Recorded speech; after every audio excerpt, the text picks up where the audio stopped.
these recent attacks which has taken place? The recent attacks in Brampton and Surrey are horrifying for me as a Canadian. It is a massive uptick. It's a huge escalation of violence. It's crossed new lines. We've seen attacks on temples, Hindu temples before. We've seen attacks on synagogues before in Canada. Synagogues have been shot at midnight. We've seen churches being burned down and attacked. This is the first broad daylight attack on the devotees in this country. The response from the police was disgusting. They acted as the arm of the Khalistanis. They attacked the Hindus. They did not push the Khalistanis off. They were attacking the Hindus in their own mandir. People from Peel Police were going crazy, were throwing punches at Hindus. And it's Kristallnacht for Hindus in Canada. This was utterly preventable. We saw this coming. Panoon and Sikhs for Justice were screaming that they were going to do this. They were advocating for violence against Hindus on Diwali, for celebrating Diwali. To be fair to Panoon, he claimed he wasn't being violent. He said, ask Hindus nicely to stop being Hindus, stop celebrating Diwali, and then if they refuse and continue to exist, then you attack them. This is the type of stuff. And this man is allowed to come on Canadian television, the state broadcast on CBC, where he advocated for that every Indian Canadian needs to be examined for dual loyalties and needs to make a statement of loyalty to Canada against the Indian government, must say they're anti-Modi or else be considered a double agent. And this one man was allowed to say this on the CBC while the supposedly bleeding heart liberal who is interviewing him is nodding along and smiling as he's talking about going through taking aside 1 to 2 million Canadians and examining them for their political views on Narendra Modi to see if they're really Canadians. It's insane. It's absolutely insane. And then these people show up outside the Monders, and the police can't push them off the Monder, can't say, oh, this is a temple. Get to the other side of the road now, you guys move.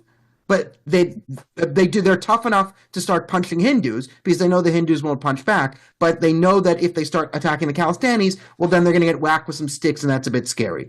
So we see this all the time in Canada, where the police decide that they're going to enforce the law on the population that's more likely to listen to the law, to listen to reason. And it sets a terrible precedent. And this has been set for the last couple of years. The crazier and the more violent you are, the more you're allowed to get away with. And the more peaceful you are, the more law-abiding you are, the more you adhere to Canadian values, the more likely you are to get beaten up by lunatics. And then the even greater part is the more peaceful you are when the lunatics attack you, the more likely the police are to attack you. So this is the message being sent. There is no part of the Canadian government that our establishment has taken their side in any of this. They're making statements today. No one can name Khalistan. No one can name who the actual perpetrators are. People are being beat with Khalistani flags. The flags say Khalistan, and they were beaten on video. And the mayor of Brampton can't say Khalistan. Patrick Brown fails. The premier of Ontario, Doug Ford, can't say Khalistan. He fails. The prime minister of the country, Justin Trudeau, cannot say Khalistan. He fails. The leader of the NDP, well, he's a Khalistani, so let's not even go over here. And the leader of the opposition can't say Khalistan, so he fails. Only Chandra Arya and one independent MP, Kevin Vong. Chandra Arya and Kevin Vong are the only two elected officials in this country out of the hundreds that were able to correctly determine who was the victim and who was the perpetrator in this attack that was caught on video. And it's disgusting as a Canadian. It's disgusting. Canada's a place where you should be able to worship freely.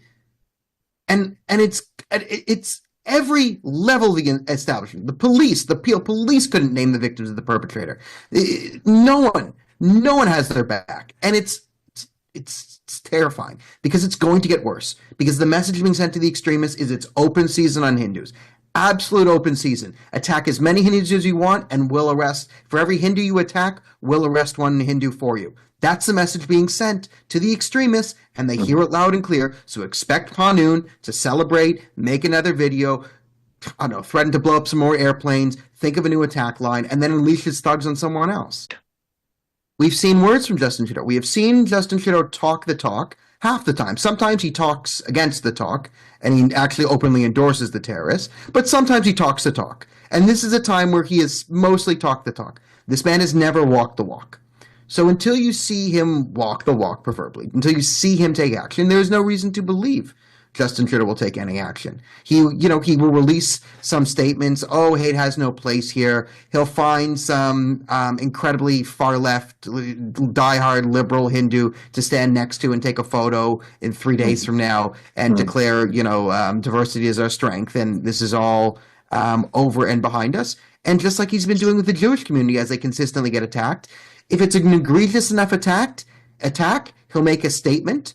If it's really, really, really bad act of anti-Semitism, he'll say it's an act of anti-Semitism. Usually if a Jew gets attacked in Canada, he says anti-Semitism and Islamophobia are bad. If it's a horrendous attack, then for that day, it's just anti-Semitism is bad. Nothing's ever been done. So it's par for the course. There is no prospect of the Prime Minister of Canada jumping in to do the right thing. I wish he does. I hope there's a clip of me saying all these mean things about him on the internet, and it's going viral, and I just look like the biggest idiot ever because the law and order has been restored in Canada by like November 5th, and I just look like an absolute moron. I would love that, but betting markets are not predicting it.